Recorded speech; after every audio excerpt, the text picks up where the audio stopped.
일제강점기 우린 일본의 신민이었다고? 그에게 신민이란 의미가 무엇인지 알고 있을까? 천황, 국민과 신민, 일본, 더 좁게는 일본의 정체성을 나타낸다. 1889년 2월 11일 제국헌법이 공포되었다. 근대 일본이 시작된다. 아즈마야 여관에서 이토 히로부미는 독일, 영국 헌법을 참조하여 일본 헌법을 만든다. 국민의 권리를 천황이 부여하여 신민의 권리로 규정하는 메이지 유신의 대일본 제국 헌법이 성립된다. 제국 헌법은 국민이 아닌 천황에게 주권을 주었고 육해군 통수권, 중의원과 내각 해상권 등 막강한 권력을 쥐어줬다. 일본 만세 삼창. 일본의 세시전승에는 텐노에이카 반자이, 천황 폐하 만세 구호가 헌법 공포 이래 처음 사용된 것으로 기록되었다. 도쿄 제국 때 와다가키 겐조 교수가 고안한 반자이라는 구호로 결정됐고 삼창은 영국에서 왕의 장수를 기원하며 후레이를 3번 외친 것을 본떴다. 아오야마 관병장에 일왕이 나타내자 훗날 도쿄대 총장이 된 도야마 마사카즈가 천황 폐하 만세를 크게 선창했고 참석자들도 두 팔을 들어 올리며 따라 외쳤다. 우리나라 만세 삼창은 1896년 독립신문에 학교 운동회에서 대군주 폐하께 만세를 불렀고 고종 황제의 등극 예식에서도 불렀다는 기록이 존재한다.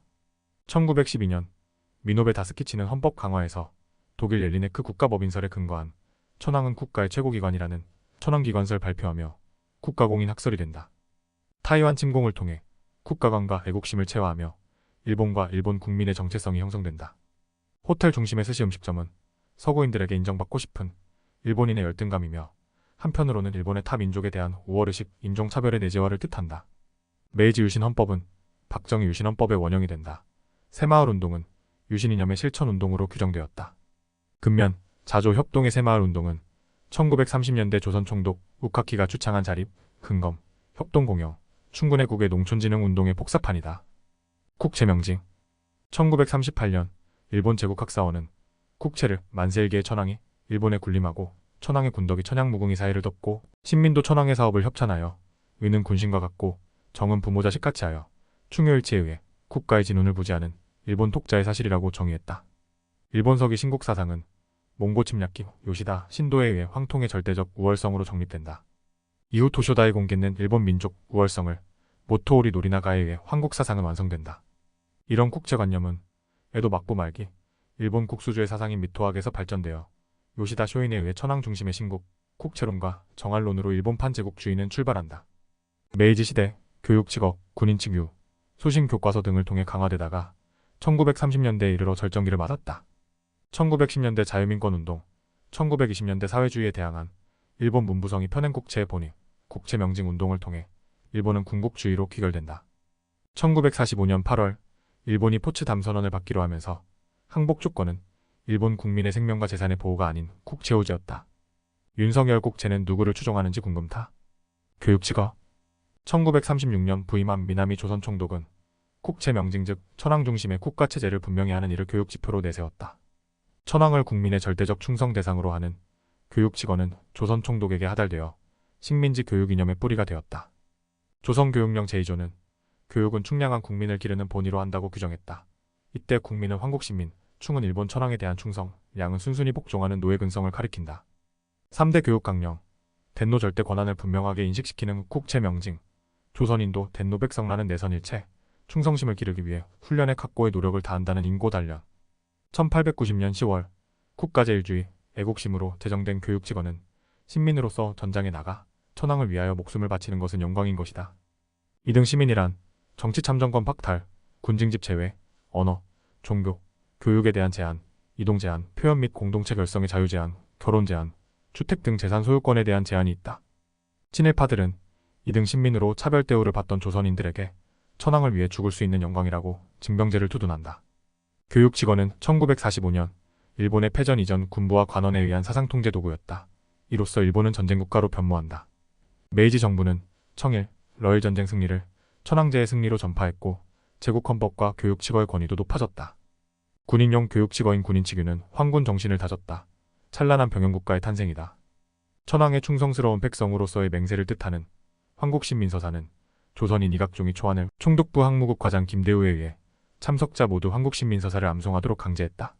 3.1운동 당시 서북학생친목회 소속 김대우는 친일지주 가문으로 친일파로 변절하여 경북도지사 시절 일제 패망 소식을 듣고 눈물을 흘렸다고 한다.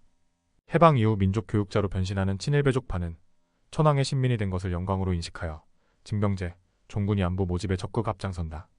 국민학교의 은 황국신민을 줄임말로 덴노 나라의 충성스러운 백성이라는 뜻이었다. 국민학교라는 이름은 1996년에 초등학교로 바뀌었다. 황국신민화 정책의 일환으로 조선인 학생들은 만주, 일본으로 수학여행을 실시한다. 만주에 세운 근대기관을 방문, 위대한 일본을 강조하고 만주사변 점령지를 방문, 일본군의 군사력을 보여줬다. 일본을 방문한 조선인 학생들은 발전한 근대 문명에 놀라워했고 도쿄 궁성에 궁성요배를 했고 야스쿠니 신사, 로기 신사 등에 참배하기도 했다. 이를 통해 황국신민으로서의 정체성을 주입하고 선진 문물을 알림으로써 조선인에게 열등감을 심는 것이었다. 1946년 연합군 최고사령부는 교육직어를 교육의 근본 규범으로 삼는 것을 금지시킨다. 교육직어는 박정희 군사정권에 의하여 국민교육헌장이란 이름으로 화려하게 부활한다. 국적 있는 교육을 지향하는 국민교육헌장을 비판한 오늘의 교육지표 사건은 교수들의 직 투옥이 된다. 내선일체 3.1운동 후 동아론자 하라타카시 수상, 사이토 마코토 총독에 의해 내선일체, 즉 내지와 조선은 한 몸이라고 동아정책을 추진한다. 신사참배를 의무화했으며 창씨개명을 추진했다. 괴뢰국가 만주국을 만들면서 내세운 오족효파도 마찬가지다. 이때 조선어 폐지, 조선인 생활의 일본화, 내선 결혼을 주장한 사람이 친일파 현영섭이었다. 신생조선의 출발에서 조선인의 황민화를 주장한 현영섭은 조선인이 나아가야 할 길에서 조선어 사용 폐지를 주장한다. 일선동조론, 만선사관, 이 주장을 학문적으로 합리화하려고 한 자가 바로 최남선이다. 내선일치, 오족협파, 일선동조론, 일선융화, 공정공영은 결국 독립반대 운동으로 귀결된다. 조선총독부가 제일 먼저 조직적으로 양성한 친일파는 기독교 전도사 선우순이었다. 이에 상해 임시정부는 1920년 독립신문에 마땅히 죽여야 할 7가지 대상이라는 뜻의 칠가사를 공표하였는데 이때 선우순, 선우가 평제가 있었다. 러일전쟁 당시 야마가타 아리토모 총대장은 일본 이익선의 중심은 조선이라고 외쳤다. 만주 점령 이후 조선은 인력 공급, 식량 지원하는 식민지 하층구조로 전락한다. 내선일체는 식민지 지배구조를 안정화시키고자 하는 수탈과 동화를 편리하게 하기 위한 선동용어였다. 황국신민으로서 내선일체라면서 참정권은 안 주고 고등교육을 억제한 이율배반 정책이었다. 오족협파와 민족차별 1918년 4월 17일에 시행한 공통법에 따라 일본은 내지로, 한반도를 외지로 구분하고 조선인들은 2등 신민으로 동등한 대우를 받지 못했다. 일본인과 조선인들 간의 구별이 힘들다고 일본인들은 조선인의 창씨개명을 반대하였으며 조선에 건너온 하층 일본인에게는 일본인이라는 유일한 특권이 사라진다는 것에 매우 불만이 컸다. 이봉창은 철저히 일본인이 되고자 하였으나 단지 조선인이라는 이유로 차별과 혐오로 결국 독립운동에 나선다. 결국 소극적 친일파들, 개량적 민족주의자들은 자치운동, 실력양성운동, 애국개몽운동으로 변모한다.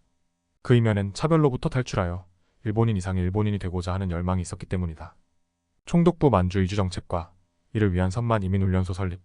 만주국 설립 후 총독부 만주 이주 정책으로 200만 명 조선인들이 이주하며 중국인 소작인으로 살아간다. 식민지 근대화론자들은 일부 친일 매판 자본가들의 성공 사례를 강조하고 조선의 무역량이 급증했고 중공업이 발전했다고 주장한다. 하지만 이는 1차 세계대전, 만주사변 등 전쟁 특수이며 이후 일본 본토 공습 회피하기 위한 자본 유입에 의한 급속한 공업화로 조선을 병창기지로 만들었기 때문이다. 일본의 급격한 공업화 정책에 따른 농지 부족에 따라 1918년 전국적인 쌀 소요 사태는 미국가를 안정시키기 위해 식민지 조선에서 산미 증산 계획을 추진한다. 돈 받고 수출한 것은 맞다. 수출은 잉여 농산물을 외국에 판매하는 것인데 왜 만주로부터 식량을 수입하였을까? 잉여 농산물이 아닌 각 지역별 강제 할당된 수량으로 판매하는 게 수출인가? 이후 조선인의 1인당 쌀 소비량은 급격히 떨어진다. 빈농층 대폭 증가로 만주 이주가 가속화되었고 대지주 소작인에 의한 소작쟁이가 빈번하게 발생한다. 국어 일본어 사용. 인적자원 부족 문제를 해결하기 위하여 일본어를 이해할 정도의 초급 인재 양성을 위한 의무 교육을 실시한다. 메이지 정부는 도쿄 표준어화 계획에 따라 야마다 비묘의 언문일치 운동이 일어나면서 도쿄 방언이 공적 언어 지위를 가져가 현재 일본어가 되었다. 지방 언어는 잘못된 사용법이라는 편견으로 방언방멸 운동이 발생하며 조선어 사용이 금지된다. 아직도 살아있는 일제강점기 전체주의 교육, 교원단체가 제자의 인권 신장을 반대하는 세상 강제동원 조선인을 황국신민이라고 외치던 일본은 한일회담에서 제1동포의 영주권 부여를 거부하고 차별과 혐오의 대상인 무국적자로 만든다. 합방 이후 많은 독립운동가들은 해외로 조국을 등졌다. 1915년 민적법 개정하면서 친일파는 황국신민이 되고 독립투사들은 무국적자가 된다.